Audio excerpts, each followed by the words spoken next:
प्रदर्शन आपने किया है? आज हम FRS लागू हुआ है हम लोग के लिए, फेस अटेंडेंस, इसके विरोध में हम लोग आए हैं। जो हम लोग NH कर्मी पर ही लागू हुआ है और जो परमानेंट है उनके लिए लागू नहीं हुआ है, तो हम इसके विरोध में हम लोग फेस अटेंडेंस नहीं बनाएंगे, इसका विरोध करते हैं। इसको हटाने के लिए हम लोग यहाँ पर आए हैं। क्या कारण है फेस अटेंडेंस बनाने की? वहाँ 9 से 5 ड्यूटी है हम लोग की, 9 से 5 में 3 बार अटेंडेंस देना है हम लोग को, जो मतलब संभव नहीं है। दूसरी बात, 60 किलोमीटर हम लोग जाते हैं, वहाँ गाड़ी की सवारी नहीं है, वहाँ हम लोग को आधा घंटा पौन घंटा वेट करना पड़ता है। अगर 9 बजे पहुँच जाने के बाद भी तो हम तब गाड़ी आती है, गाड़ी भरती है, तब चलती है, तो हम लोग समय से नहीं पहुँच पाएंगे। सभी अधिकारियों के साथ यह नियम लागू है या आपके साथ केवल? सिर्फ NHM कर्मी के लिए लागू है। सिर्फ NHM कर्मी? जो दोहरी नीति सरकार की है, दोहरी नीति है, परमानेंट के लिए नहीं है। एक NM 12 बजे जाएगी, 2 बजे आ जाएगी, हम लोग 9 से 5 वहाँ बैठे रहेंगे।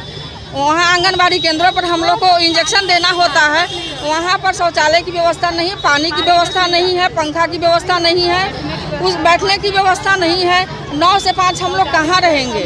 दूसरी बात है कि वहाँ पर 9 से 5 पहुँचने के लिए स्वास्थ्य उपकेंद्र पर हम जाएंगे, वहाँ हाजिरी बनाएंगे, वहाँ से 3 किलोमीटर हम लोग को आंगनबाड़ी केंद्र पर जाने पड़ता है, 5 किलोमीटर जाना पड़ता है, तो वहाँ हम लोग पैदल जाते हैं, तो हम लोग संभव ही नहीं कि 9 बजे हम पहुँच जाएंगे, कोई परिस्थिति में नहीं पहुँचाएंगे। इस तरह की मांगे नहीं मानी जाएगी तो क्या कीजिएगा आगे? हम लोग अनिश्चितकालीन हड़ताल पर चलेंगे।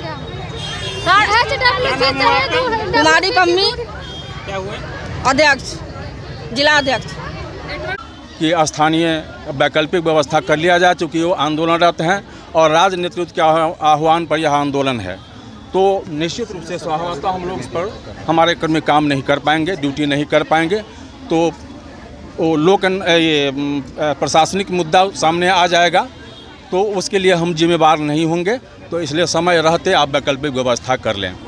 और जो आपके मांग से संबंधित ज्ञापन है जो निदेशक महोदय राज्य में दिया गया है स्वास्थ्य समिति को, वो सिविल सर्जन साहब को देते हुए हमने अनुरोध किया है कि उसको विधिवत अपने स्तर से फॉरवर्डिंग करके राज्य स्वास्थ्य समिति को भेज दिया जाए, ताकि हमारे मांगों के प्रति सरकार वार्ता कर सके और सकारात्मक कोई पहल उठा सके।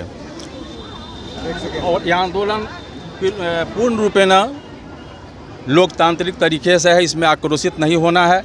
आंदोलन में जोश, कोश और होश तीनों की ज़रूरत होती है। जोश चाहिए लेकिन साथ में होश भी चाहिए।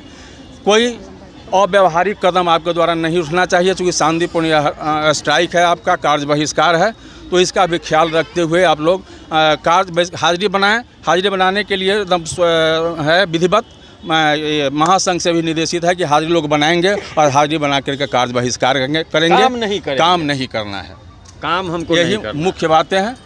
तो आप लोग फिर जहां अपने PSC में जाइए और जो कार्य नहीं करना है, हाजिरी बनाना है, कार्य नहीं करना, हम बाधित नहीं करना, काम नहीं करना। अगर राज्य का नेतृत्व से आ जाएगा निर्देश कि कार्य बहिष्कार भी काम बंद भी कराना है, तब जब तक निर्देश नहीं आता है कोई अपने स्तर से निर्णय नहीं लेना है। ध्यान रखें, कोई हम लोग अपना काम नहीं करेंगे। कोई करता है उसको करने दीजिए। अपना काम सुनिए ना, हाजिरी जैसे कॉपी पर बनाते थे उसी तरह बनाएंगे।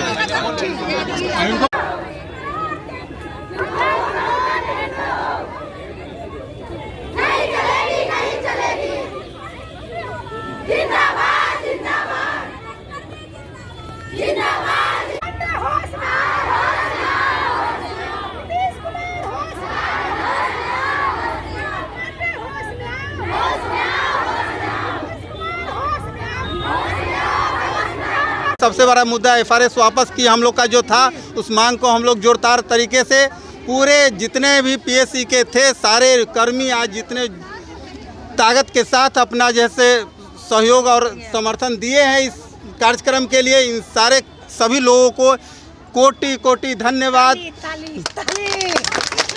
और एक दूसरा मुद्दा था कि अभी श्रावणी मेला का समय है और भोले बाबा का सावन का पावन महीना है, लेकिन इसमें जब हम NHM कर्मी 8 तारीख से जब स्ट्राइक पे हैं, काम का बहिष्कार कर रहे हैं, तो खामोखा यहाँ से रोस्टर NMR का बनाया गया है। इसके बारे में भी सिविल सर्जन महोदय को अवगत करा गया है कि जिस तरह से आप रेगुलर कर्मचारियों से अपना RI करवाते हैं, बाकी काम करवा रहे हैं, उसी तरह से आप बोलबम सेवा का भी काम करवा ले। NMR CHO काम नहीं करेंगे।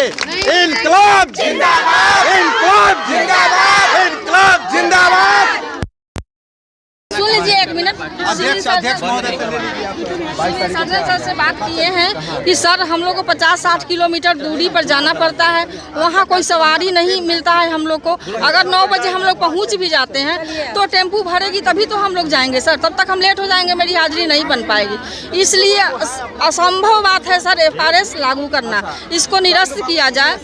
तो सर बोले हैं कि आप लोग के साथ हमारी सिंपैथी है और मैं भेजूँगा इस लेटर को आगे। तो एक बार CS सर के लिए बहुत बहुत धन्यवाद और एक बार ताली लगा दीजिए आप लोग।